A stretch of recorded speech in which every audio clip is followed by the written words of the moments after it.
யாராக இருந்தாலும் தப்பு பண்ணால் ரெட் கார்டு கொடுக்குறது தப்பே இல்லை சார். பணம் போட்டிருப்பாங்க சார். நான் பணம் இவர்கிட்ட பணத்தை வாங்கியிருப்பேன். அப்புறம் இவரோட 100 ரூபா ஜாஸ்தி இவர் கொடுக்குறாருன்னு இவர் படம் நடிக்க போயிட்டாக்க அப்போ இவர் முன்னாடி கொடுத்த இவர் கடன் வாங்கலையா? இவர் என்ன நோட் அடித்து கொடுக்குறாரா? அப்போது தேர் ஷுட் பி சிஸ்டம். ஏன் இந்த ரெட் கார்டு போடுறது தமிழ்நாட்டில் மட்டுமா இருக்குது? மலையாளத்தில் இல்லையா? கன்னடத்தில் இல்லையா? ஹிந்தியில் இல்லையா? எல்லா இடத்துலையும் இருக்குது. நீங்கள் ஒரு அளவுக்கு மேலே வரம்பு மீறும் பொழுது தயாரிப்பாளர்கள் ஒரு குழந்தையை பார்த்துக்கிற மாதிரி பார்த்துக்கிறாங்க. ஏன்னா மொத்த மூலதனமும் அந்த ஹீரோவை நம்பி தான் இருக்குது. அதனால் அடே பட்டுக்காதீங்க, அடிப்பட்ட கடை டூப் போடுறேன்னா எல்லாத்துக்கும் அவங்க சரிங்கிறாங்க. அதையும் மீறி தபார் துட்டு கொடுத்துட்டல நீ எப்படியோ நாசமாக போ அப்படின்னா அது எப்படி நியாயமாக இருக்கும்? என்னால் அது செய்ய முடியும். இது வரைக்குங்க நான் எந்த முதல் படம் டைரக்டர் படம் நினச்சாலும் அந்த படம் 100 days ஓடிச்சு. நான் எந்த படத்தில் புக்காகி அந்த படத்துலேருந்து நான் விலகிட்டேன்னா அந்த படம் ஒன்று வெளியில் வராது, இல்லை ஓடாது. சமீபத்தில் ஒரு படம் கூட அப்படி தான். அது அப்புறம் சொல்கிறேன். சோஷியல் மீடியாவில் நீங்கள் பார்த்தீங்கன்னா தனுஷ் ரெட் கார்டு கொடுக்குற விஷயம் ஒரு விஷயம் போயிட்டு இருக்கு சார். ஆனால் தனுஷை அழுத்தணும்னு சொல்லிட்டு ஒரு விஷயம் சொல்கிறாங்க. ரஜினி சார் தான் இந்த விஷயத்தெல்லாம் பண்ணுறாருன்னு சொல்லிட்டு சார், உலகத்தில் யாரும் யாரையும் அழிக்கவே முடியாது சார். நல்லா தெரிஞ்சுக்காங்க. யாரும் யாரையும் வாழ வைக்க முடியாது. எல்லாம் இறைவன் தான். தனுஷ் இப்போ இருக்கிற யங்ஸ்டர்ஸில் ஒரு எக்ஸ்ட்ரானரியான ஒரு நல்ல நடிகன். அண்ட் இப்போ 2வது படம் மூலமாக ஒரு சிறந்த டைரக்டராகவும் ப்ரூவ் பண்ணிட்டார். அதனால் ஒரு சில பேருக்கு இன்றைக்கி ஹாலிவுட் படத்தில் தனுஷை கூப்பிட்டு நடிக்க சொல்கிறாங்க. இப்போ அவெஞ்சர்ஸ்லேயே அது ஒரு படத்தில் கூப்பிட்றாங்கன்னா அது தமிழ்நாட்டுக்கு பெருமைன்னா நினைக்கணும். தவிர தனுஷோடைய பர்சனல் லைஃப்பில் இருக்கிற விஷயத்தை தொழில்முறையாக யாராவது கொண்டு வந்தால் அது தவறு. அண்ட் ரஜினியும் அப்படி போய் விழுந்து பிராண்டி அவனை அப்படியே அழிச்சிடணும், அவனை ஒழிச்சிடணும் அந்த மாதிரி நினைக்கிறவே இல்லை. எனக்கு ரஜினியே 1976 75 தெரியும். நினைத்தாலே இனிக்கும், அதுக்கு முன்னாடி அபூர்வ ராகங்கள்லேருந்து தெரியும். ரஜினியை முதல்ல என்னுடைய ஸ்டூடியோவுக்கு என் ஸ்கூட்டரில் அழிச்சிட்டு ரெக்கார்ட் பண்ணி விவித் பாரதியில் போட்டவன் நான் தான். ஸோ ரஜினி அப்படிப்பட்ட அந்த கெட்ட புத்தி உடையவர் கிடையாது. அவரே கடவுள் நம்புகிறோம். இப்போ நானே இப்போ சொல்கிறேனே, அண்ணாமலை எப்படியாவது அழிஞ்சு போயின்னுட்டு நான் என்ன யாகமாக நான் வளர்க்குவேன்? செய்ய மாட்டேன். கடவுள் பார்த்துவார் அப்படின்ட்டு விட்டுருவேன். எனக்கு அரசியல் சம்பாதிக்கிற இடம் இல்லை. அதனால் என்னை ஒரு கட்சி விட்டுட்டாக்க நஷ்டம் கட்சிக்கு தானே தவிர எனக்கு இல்லை. அவ்வளோதான். அப்புறம் நான் ஏன் கோவப்படணும் சொல்லுங்கள்? விஜய் சேதுபதியை ஒருத்தர் அடிக்க போறேன்னு சொன்னாரு. கோர்ட்ல அவர் ஃபைன் போட்டிருக்காங்க. இதே மாதிரி தொடர்ச்சியா விமர்சனம் பண்றவங்கலாம் ஆக்டரை காழ்ப்புணர்ச்சிக்காக திட்டுறாங்க, கொள்றாங்க. இப்போ நேரம் அடிக்க போயிட்டேன்னு சொல்றாரு, அடிக்க சொன்னாரு சார். 4000 ரூபாய் ஃபைன் போட்டிருக்காங்க சார். எப்படி சார் பாத்தீங்க? இப்போ நேற்று பார்த்துருப்பீங்க கோலாரில் ஃபர்ஸ்ட் நைட் சீனுக்கு போனால் ஒருத்தர் கட்டிப்பாங்கன்னு பார்த்தா ஒருத்தர் குத்திக்கிட்டாங்க. புருஷனும் செத்து போட்டான், பொண்டாட்டியும் செத்து போயிட்டான். இதுக்கு எதுக்கு கஷ்டப்பட்டு கல்யாணம் பண்ணணும் சொல்லுங்கள்? அதுக்கு ஒரு வாரம் முன்னாடியே அதை பண்ணி தான் பெற்றவங்களுக்கு அந்த செலவாவது மிச்சமாக இருக்கும்ல. அந்த மாதிரி தான் எல்லாருடைய ரியாக்ஷனும் ஒரே மாதிரி சமூகத்தில் இருக்குன்னு. இதுக்கு என்ன காரணம் என்றால், ஒரு 40-50 வருஷத்துக்கு முன்னாடி பள்ளிக்கூடங்களில் எல்லாத்துலேயுமே நீதி போதனை வகுப்புன்னு இருந்தது. ஒழுக்கத்தை கற்றுக் கொடுக்கக்கூடியது.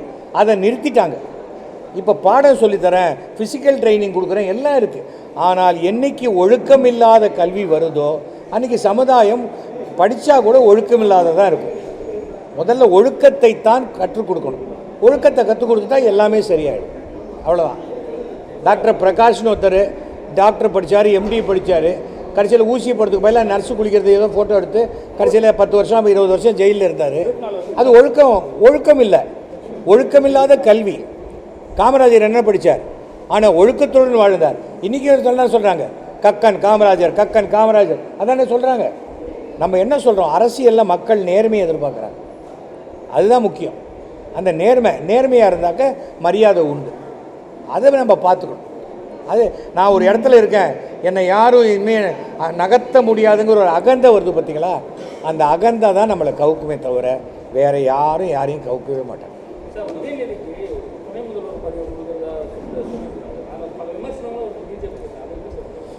என்னுடைய 7000வது நாடக விழா வருது.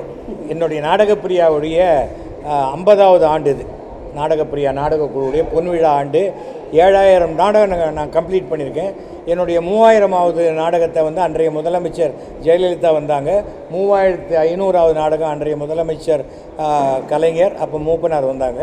அப்புறம் 5000வது நாடகத்துக்கு அந்த ஜெயலலிதா அவங்க வரேன்னு சொல்லிட்டு வரல. ஆனால் அந்த சாவணியரை ரிலீஸ் பண்ணாங்க. 5600வது நாடக விழாவில் வந்து அன்றைய முதல்வர் கலைஞரும் துணை முதல்வர் ஸ்டாலினும் வந்தாங்க. என்னுடைய 7000வது நாடக விழா நம்முடைய முதல்வர் ஸ்டாலின் அவர்களும் துணை முதல்வரும் வந்தால் ரொம்ப சந்தோஷப்படுவோம். ஸ்டாலின் இவர் நம்மளுடைய உதயநிதி வந்தால் என்னங்க தப்பு? நான் என்ன சொல்கிறேன், நீங்கள் எல்லோரும் என்ன சொல்கிறீங்க, எல்லாம் வயசானவங்களாகவே இருக்காங்களே, இளைஞர் வரக்கூடாதான்னு கேட்குறோம் ஒரு இடத்துல. அப்புறம் உதயநிதி வராருன்னா அவர் ஏன் வராரு அப்படின்னா என்னங்க எனக்கு புரியல. அப்புறம் இந்த வாரிசு அரசியல் இருக்க, நகைக்கடைக்காரன் பையன் தன்னுடைய பையனை கல்லால் தான் உட்காந்து வைப்பான், எய்த்து வீட்டு பையனை உட்காந்து வைப்பான். வக்கீல் தன்னுடைய பையனை வக்கீலுக்கு தான் படிக்க வைப்பான். டாக்டர் தன்னுடைய பையனை டாக்டருக்கு தான் படிப்பான். என்ன நான் ஒரு நடிகை, என் பையன் நடிகன் ஆகணும். ஏன்னா அந்த ஜீன் உடம்புக்குள்ளேயே அந்த ஜீன் இருக்கும், அவ்வளோதானே இருக்கும். அதெல்லாம் இல்லை வாரிசு அரசியல்லாம் கிடையாதுன்னு சொல்கிறதெல்லாம் சும்மா பம்மாத்து வேலை. விஜய் இன்னும் வரவே இல்லையே சார். விஜய் வரலாம், தப்பு இல்லை. ஆனால் இப்போது என்ன ஓட்டு இருக்கோ அந்த ஓட்டுக்குள்ளேருந்து அவர் எடுக்கணும். விஜய் வந்துட்டாரேன்னு தனியாக ஆந்திராலேருந்து ஓட்டு, கர்நாடகாலேருந்துலாம் ஓட்டு இங்கே வராது. அதனால் விஜய் தன்னுடைய கொள்கை என்ன அப்படிங்கிறத தெளிவாக சொல்லணும். அவர் திராவிட கலாச்சார கொள்கையில் இருக்காரா, ஆரிய கலாச்சார கொள்கையில் இருக்காரா, இல்லை எப்படி இருக்கார் அப்படிங்கிறது சொல்லணும். தவறும் கூட்டணி இல்லாமல் வெற்றி பெறுவது தமிழகத்தில் சாத்தியம் அல்ல. அதை நாம் பார்த்துட்டே இருக்கோம். கூட்டணி முக்கியம் ரொம்ப. அதை தாண்டி ஒரு இந்த எலெக்ஷன் ஜெயிக்கிறதுக்கு முன்னாடி நம்ம முதல்வர் ஸ்டாலின் அவர்கள் தமிழ்நாட்டை 2 தடவை சுற்றுப்பயணம் பண்ணார், 2 டைம்ஸ்.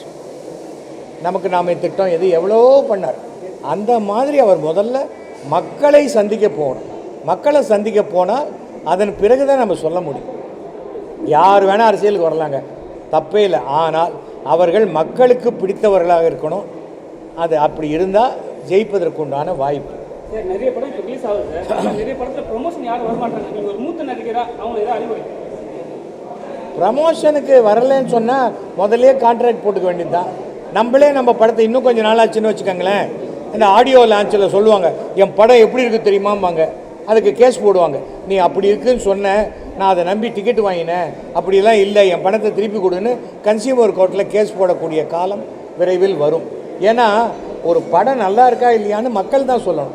என் படம் அப்படி இப்படின்னு ஆகா ஓகோன்னு சொல்லிவிட்டு மத்தியான ஷோக்கு போனாலே கார்த்தாலே எடுத்துட்டான்றாங்க. அப்போ என்ன பண்ண முடியும் சொல்லுங்கள்? தவிர வந்து திறமை மட்டுமே ஜெயிக்கும் பொது வாழ்வில். அது சினிமாவாக இருக்கட்டும், அரசியலாக இருக்கட்டும், எதுவாக இருக்கட்டும். ஆனால் எல்லாவற்றையும் தாண்டி ஒழுக்கத்துடன் கூடிய வாழ்க்கை தான் சிறப்பான வாழ்க்கையாக அமையும்.